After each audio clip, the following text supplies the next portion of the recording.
welcome to another Center for Progressive Urban Politics webcast. Today is Saturday, March the 14th, 2020. And as always, I'm here with my colleague, Stephen Lamb. Steve, how you doing? I'm doing okay. It's a little bit cold today in California. It's down to like 58, 59 degrees and raining. 58 and raining in California. That's something interesting. Here it's sunny, low 50s in Lancaster, Pennsylvania. So there you go. You got better weather than we do today. Yeah. Question for you, Steve, because I'll give my take on what's going on here, but how are you and your neighbors dealing with coronavirus? Well, I'm dealing with it by not really worrying about it. I haven't gone out and bought 50,000 rolls of toilet paper. Oh, Steve. I haven't gone out and bought any more hand sanitizer than the 2 bottles, which is about a month and a half supply that I have in the house already. It's interesting you say that, Steve, because I always keep a good stockage in case there's an interruption for a couple weeks to a month.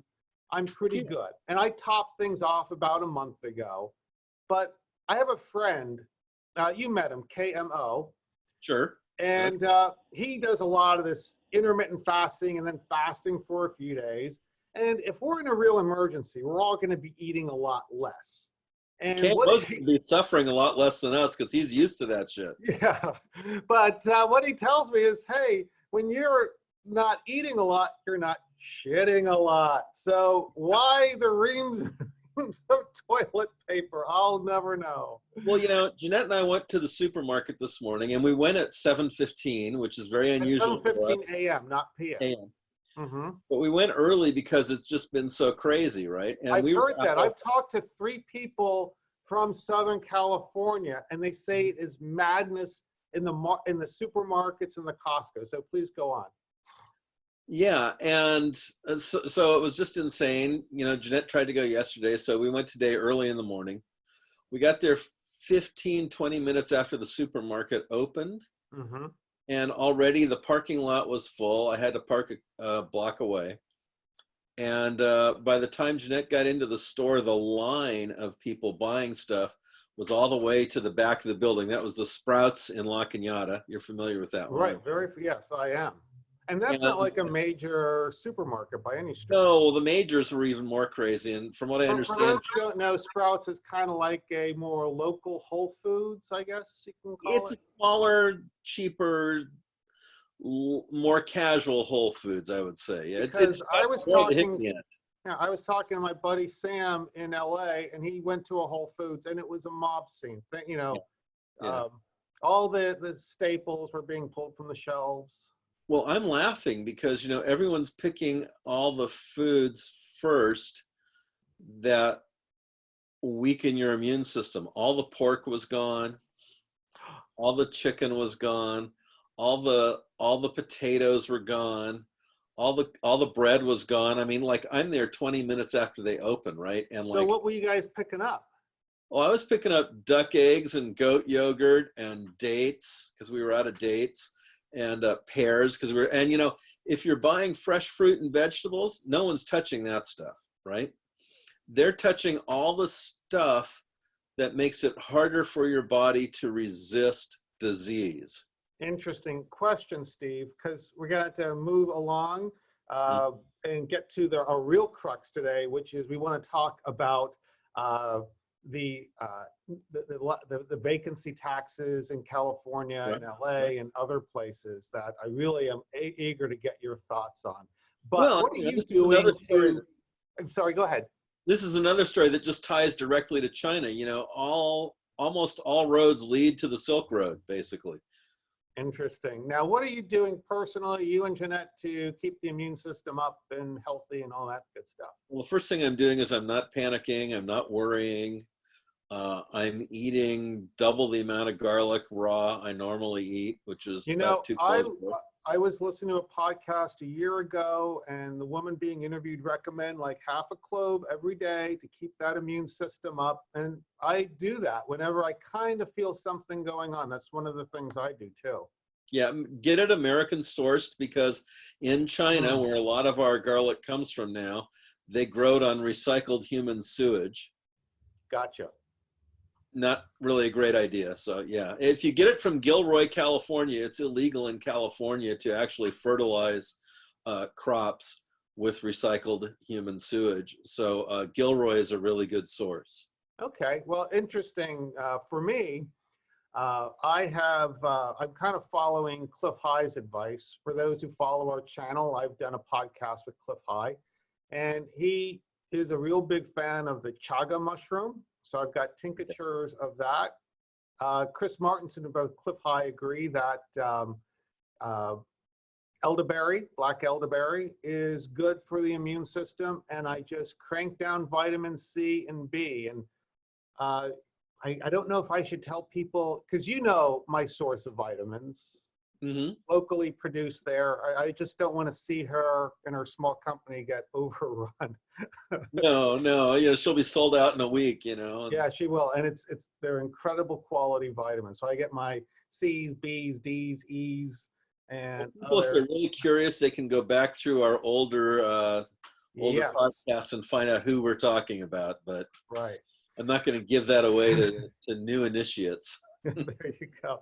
Okay, well, very good, Steve. Hey, let's talk about the vacancy tax that's being proposed in California.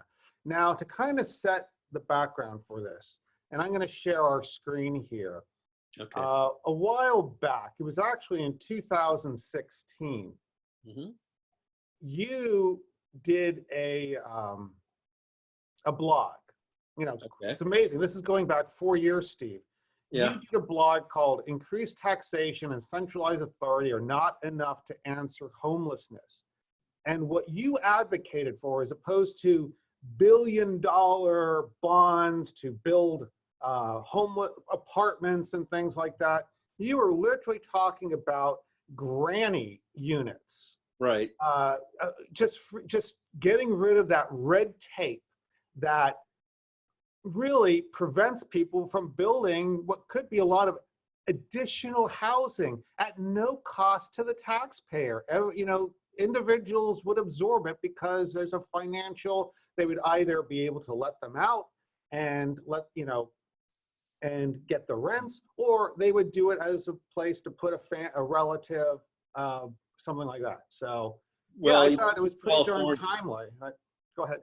this is California, and what our dear state did is they finally did get around last year to letting people do that on a statewide ordinance. But our building codes have become so strict that it doesn't really pay you to do it. You can't rent it for enough, even with our crazy high rents, to get to the point where it I mean, pays. it's simply to build a rental isn't economically viable anymore in California. Economically viable. But they've, like, LA County's got these rules for how you do a garage conversion. Mm-hmm. And basically, by the time they're done with you, it's cheaper to tear the garage down and start over again, because you're literally jacking the garage up and replacing the foundation underneath it. And you're kind of an authority on this because you're a residential planner, correct, Steve? Residential designer, and I was a land use commissioner for 20 years. And, I was on strategic planning commissions for other cities for a good 5 years before that. So I've studied the affordable housing issue for the last 30 years, and I've tried to build affordable housing for the last 30 years. And basically, our code system finds out how people have figured out a way to build something cheap, and then they run around and make it illegal and add expenses to it to the point where it can't be done cheaply anymore. And Wow. you're stuck with the same. Right now, we're looking So at. there really aren't market solutions to homelessness in California when it all comes down to it. No, they've, in revenge for Proposition 13 in California, which stabilized everyone's taxes so that you couldn't constantly raise people's taxes, the system of law has made it so expensive to build anything that they're extracting their pound of flesh out of all building going forward. So they've made it hideously expensive. The cheapest you can build anything for in California right now is about $300 a square foot. Jeez. And, you Yeah, know, I because the can rent's go and build alone that. on that. Hmm? To make that the rent alone would have to be upwards of $2,800, correct? For To 1,000 square foot unit. Yeah. hmm Yeah. Yeah. You know, I can build the same footprint and actually with the same energy consumption in Arizona for 180. So that, Wow, that so tells you something.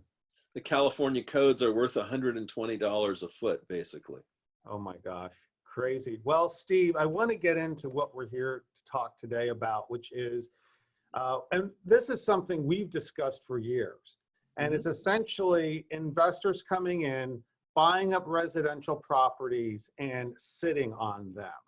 And and what that does is it's like anything else with supply and demand. It takes potential rentals off the market and makes rent more expensive, as well as purchasing a home more expensive. And I want to share with the audience an article out of of last month's Sacramento Bee, and the headline reads, "Investors who let California homes sit empty could face fines under proposed law." And I'm going to pull up the statute right now. And that statute, it is a Senate Bill number 1079. It was introduced on February 19th, 2020. And essentially, the bill would authorize a city, county, or city and county to acquire a residential property within its jurisdiction by eminent domain if the property has been vacant for at least 90 days. The property is owned by a corporation or limited liability company in which at least one member is a corporation, and the local agency provides compensation to the owner based on the lowest assessment obtained for the property by the local agency.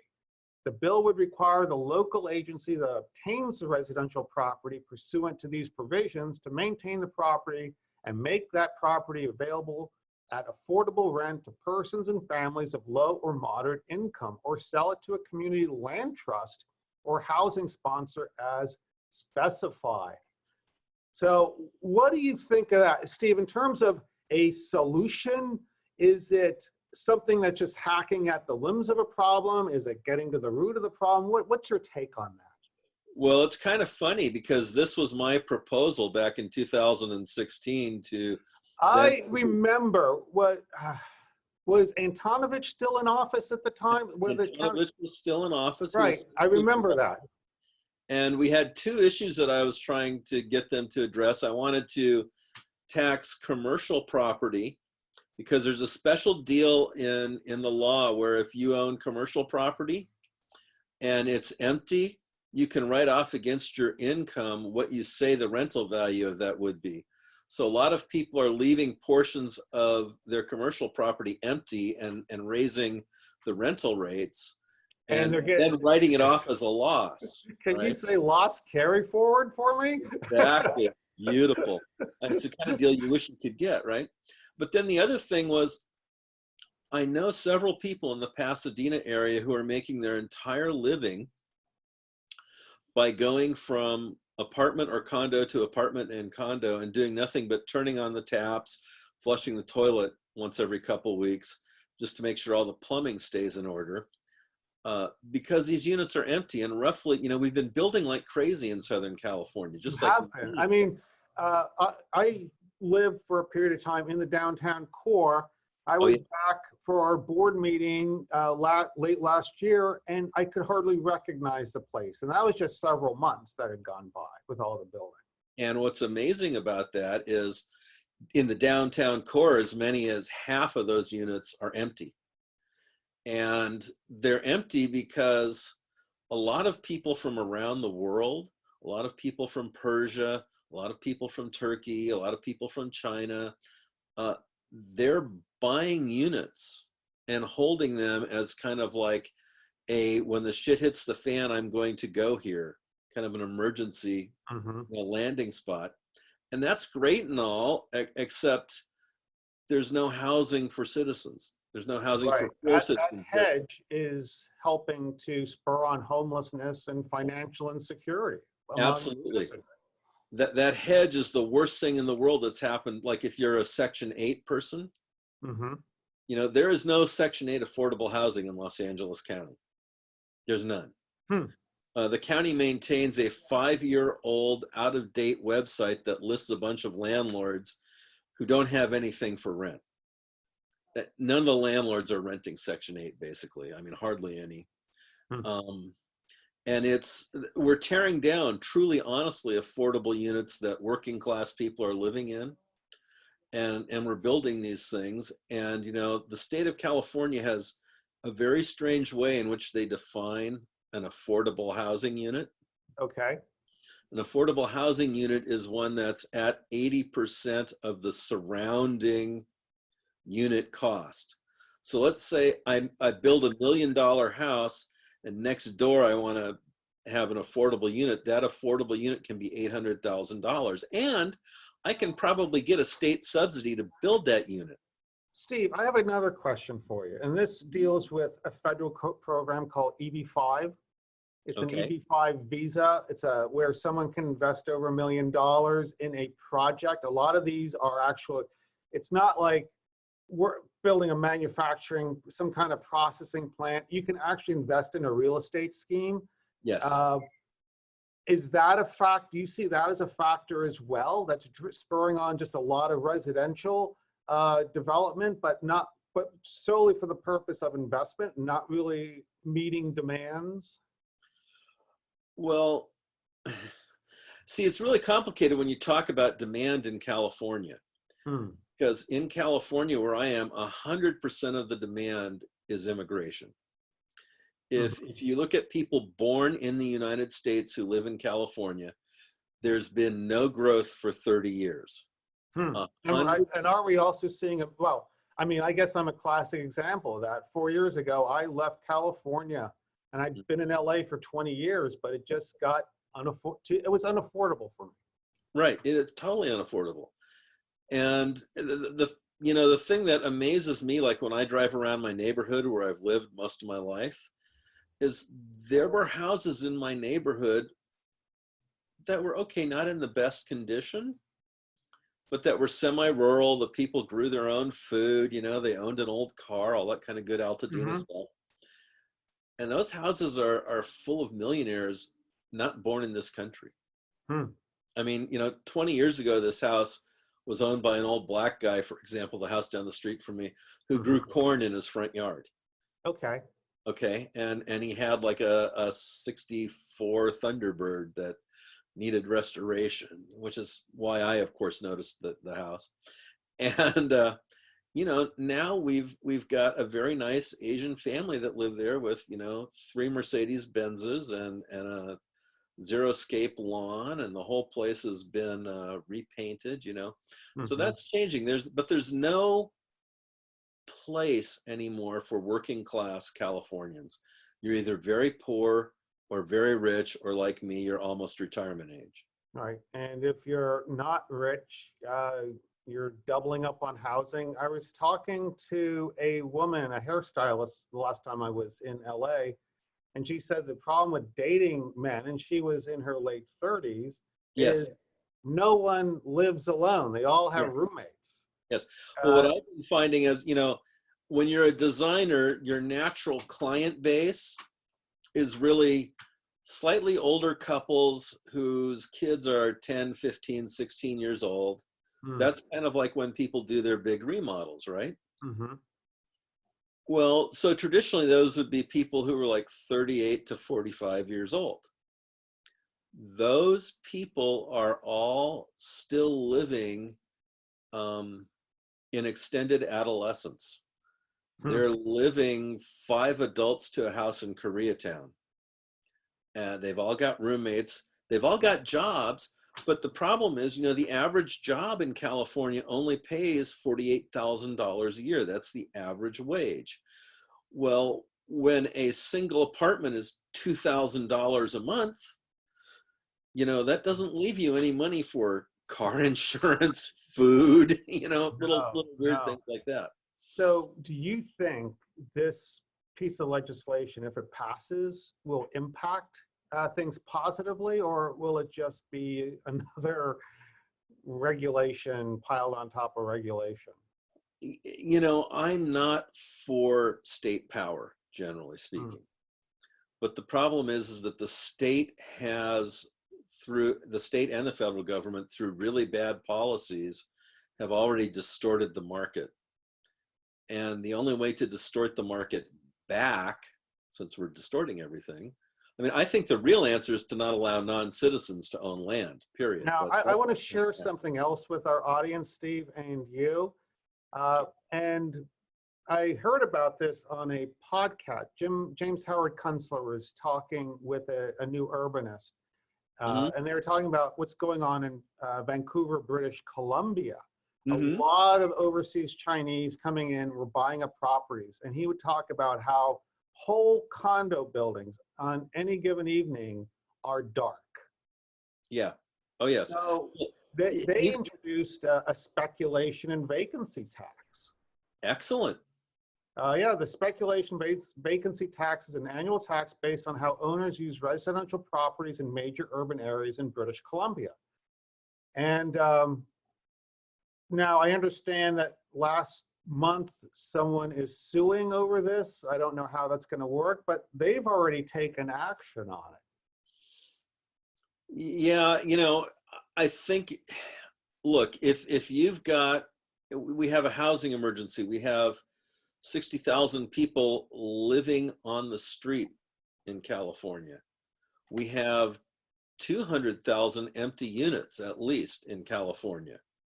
Well, it's very nice that you own that unit and you're so fabulously wealthy that you can afford to just let it sit there. But at some point, the public health and safety becomes more important than your investment. Mm-hmm.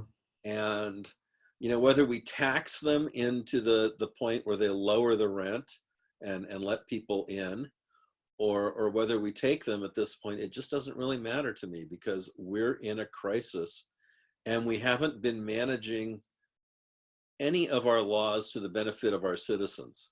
No, and I think when you look at it historically, not even historically, just in my lifetime, Mhm. you had that wave of Japanese investment, Mhm. Japanese buying of real estate, but eventually Japan tanked and Rockefeller Center went back to someone else. And now then, you know, another group of people went in to buy it. So real estate has always churned commercial real estate. But when Right. you look at residential real estate, that's something that I think the citizen requires some protection over. Because I mean, I've heard it said, I've never felt this way, but someone says housing is a right, a human right. Frankly, I've never owned anything in my life. I've always rented, so that it's not been that sacred a cow to me. But affordability is an issue. I mean, that forced me out of the downtown core in Los Angeles. I Well, you know, certainly decent shelter is a right. Now, whether you rent it or you own it, you know, that's a different question. But you know, we've got a code system now that makes that takes that right and says, well, okay, you have a right to decent shelter as long as you pay these costs that we have inflicted on you, and we've made it impossible for you to do that unless you're making $250,000, $300,000 a year. And you know, the glib response from my friends is, well, no one has a right to live in California. I was talking to a guy this morning over coffee. His family's been here as long as mine. He's a black guy. And that's five, and you go back 5 generations, is it? 5 generations, and Mhm. his family's been here as long as mine. And I knew his grandfather. And you know, he's talking about he's come back from Hawaii, and he wants to live in the city of his birth and his family ancestry. And he can't afford anything here. He can't afford an apartment here. He's living 40 miles And he away. came from Hawaii, which I Well, thought was Hawaii is pretty actually cheaper now than California because wow. the balance of the wages is actually better and closer. Hmm. And I was talking to another friend of mine before him, and his girlfriend codes. She's like 49 years old. She codes. She got laid off 2 years ago. She can't get a job. Well, we have, as you know, Steve, the reason I've been really bad about doing CF Pup podcasts and you've been doing the majority of the blogs, I've been involved in immigration and employment visa issues. And we have our site, ustechworkers.com, and we know why that's going on. It's because Americans are being displaced through employment visa programs like HB1, OPT, L1, and others. I was talking with an engineer 2 days ago, and he's an older guy in his 60s. And, you know, when you code, it's all what's between your ears. It's your intellectual property. So you should be able to work into your 70s. And he's kept his skills current. And he used to do work with Microsoft. Well, Microsoft won't enter into an agreement directly with him. He has to go through an Indian consulting firm called HCL. Right. Now, get this. They want him to do the same work. So 10 years ago, they were paying him $60 an hour. Now they want to pay him $45 an hour. This is after 10 years when you think there'd be an inflation mechanism in there. Right. So we're seeing this huge wage deflation with our skilled workers because, you know, corporations, again, they think they're expensive, they're undeserving, and they're expendable. So they're pushing them out as quickly as they can. I had a guy who I talked to 2 days ago. He owns a tech company. And he was telling me what workers don't understand and have to learn to accept, that the world is flat. And we just go, for them it's flat. And we just go to like wherever the cheapest labor is. So yeah, you know, he goes, I can get people to code in like India and Pakistan and Indonesia. And I don't need these whiny American workers. And I looked at him and I laughed and I said, you don't understand that you've been protected, that the United States has protected your intellectual property. Right. That there are people in China and India who, if it was not for that wall of protection, would come and wipe you out, and your life would be just as flat as your workers are. You know, and it's interesting.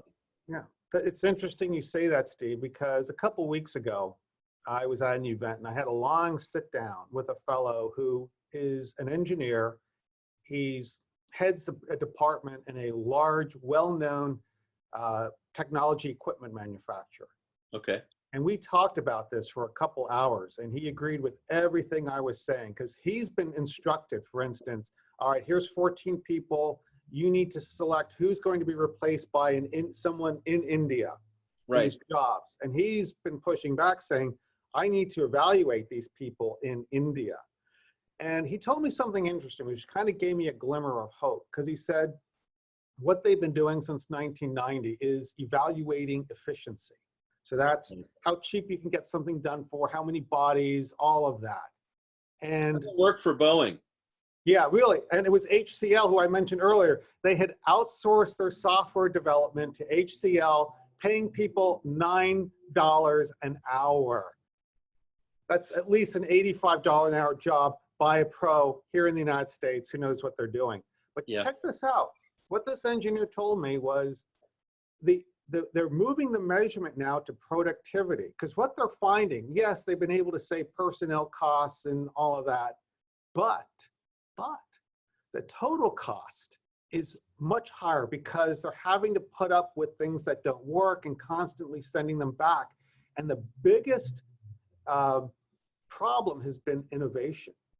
He told me, for instance, in India, where, you know, for instance, almost 80% of our H-1B visas are people coming from India, people who get the H-1B because these Indian consulting services that job out workers just dominate it. But what he told me was, you could get someone from India and you can tell them specifically what to do and they will do it and do it well. Mm-hmm. What they don't do is innovate. Like an American engineer, you'll say, here's the problem.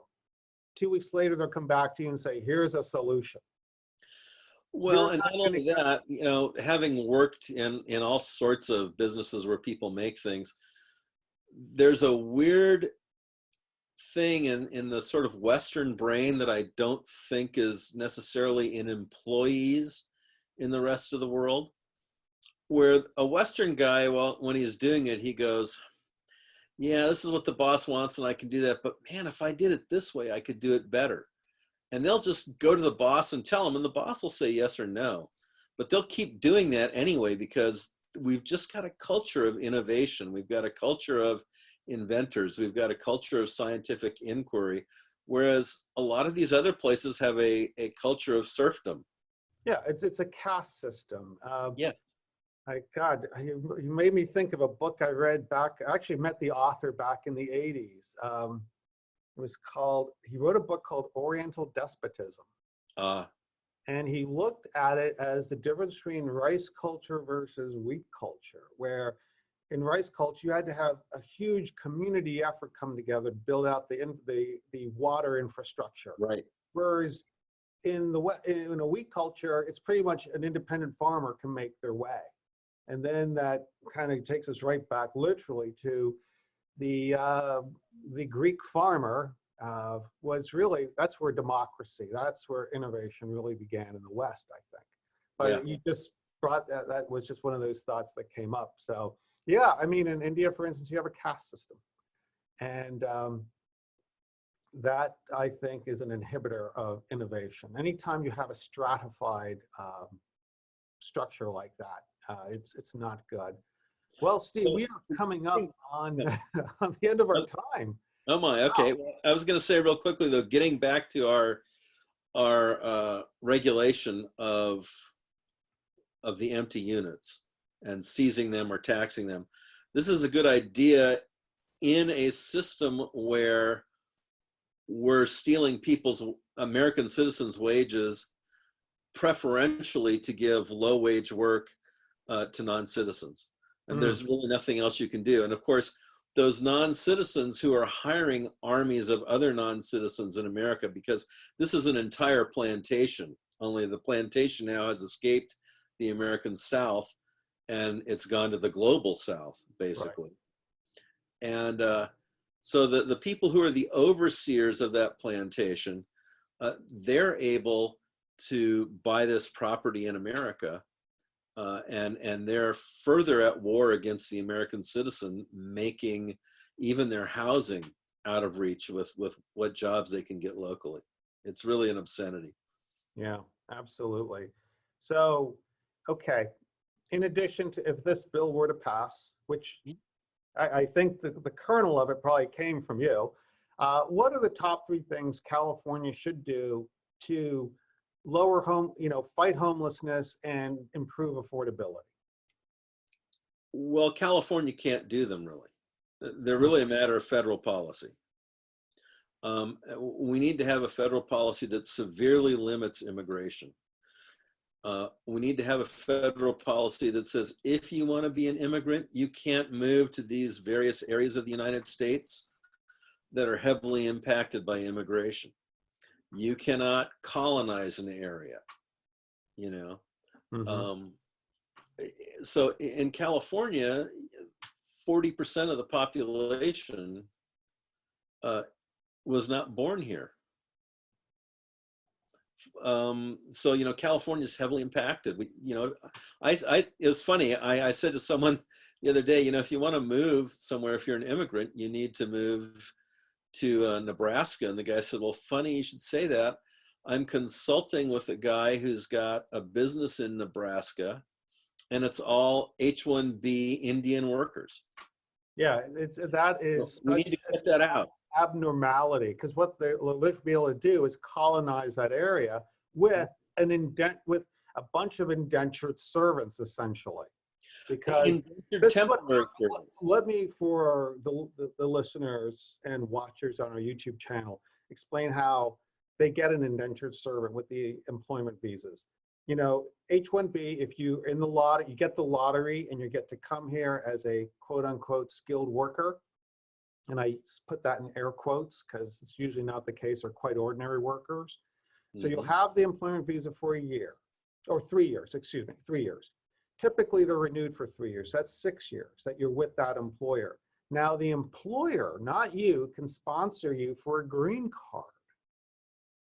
Now, because like in the case of Indian, which is again, more than almost 80% of the H-1B holders are from India, given that we have country caps to enhance diversity on employment-based green cards, you could be stuck, if you're an Indian, in that green, no one else, but if you're an Indian, you could be stuck in that green card cube for 10 years or more.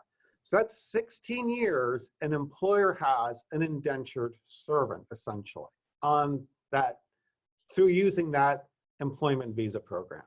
And as you pointed out earlier, the wage scale has dropped in that industry 25%. Yes. While there's been inflation. I mean, the numeric dollars. So in terms of adjusted for inflation, the wage is probably 30% of what it was 20 years ago. And that's across the board, Steve, because 2 years ago, we did the BART ads in the Bay Area Rapid Transit System. Right. I spoke with an engineer who found me after going through one of the stations with our ads. And he said, Kevin, I haven't had a raise in 8 years. And he's living in San Francisco. Not for long. Yeah, exactly. Not for long. Yeah. So, yeah. And okay, so that's one. Okay, so Steve, second and third things that can be done. We really need to make it illegal for non-citizens to own any residential property in California. And that's not a big ask. I lived in Seoul, Korea. I lived in Belgium. Right. France. You couldn't own property in these countries if you were a foreigner. I don't know about commercial, but I'm sure there's something with commercial, but I know residential, you could not. Well, you know, it's amazing. A friend of mine, David Smith, you know David. Oh yeah, absolutely. His mother's French. David, remember that show Murphy Brown? Yeah. Well, he's Alvin or whatever. Yeah, he's the guy who would paint our house and be there for it. Because when he was working on the house that I was living in, like he'd be hanging out. He's like, hey, when I get home from work, he's like, hey, how about some mint juleps? I'm like, okay, make them up. Yeah. Great. Yeah. But Dave, you know, he's an excellent contractor, by the way. If you're in California and you need a contractor, you need to hire Dave. But you know, Dave's mother is French. I didn't know that. Yeah, and through an odd series of events, he has French citizenship. So Dave can inherit his mother's property in France, or Dave and his brothers. But because Dave's children and his brother's children were born in the United States, and they were born to American citizen mothers, and they are not French, when Dave and or his brothers die, the kids cannot inherit the property, even though they're part of the same family. They are not French citizens. They are not French, period. Wow. So 1, 2, what's the third thing, Steve? And the third thing is, you know, we need to relax some of our just crazy, insane codes. We've got the strictest R1 residential codes and what you call zoning codes, but the zoning codes control all kinds of things on your house. We've got the strictest in the world, and they just make the cost of production of housing extreme. Wow. If we just like took everything that's in the ICC in California and reverted it to what the rest of the country has, we could drop the cost of housing 25%. Wow. Yeah.